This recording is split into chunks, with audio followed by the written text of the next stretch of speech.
pati yung talino at galing, baka nga nandito, di ba?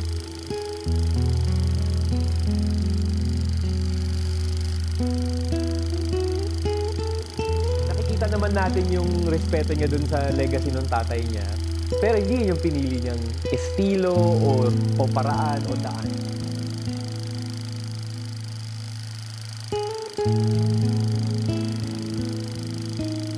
Nung hindi na ako nagbo-board, parang everyday hinahatid niya ako sa Caloocan, and then kaya alas-dos siyang nasa makarating sa kanila.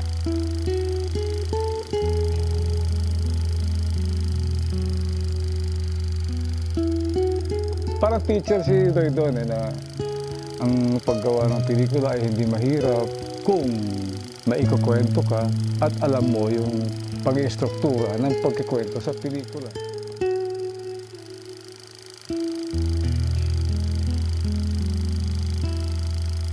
He went into a medium na considered bakya, di ba?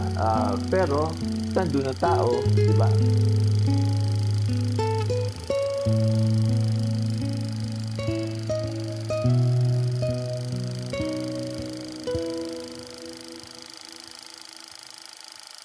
Manny Castaneda were my classmates. So, lagi silang nasa front row. Crush naming lahat si Professor Doy.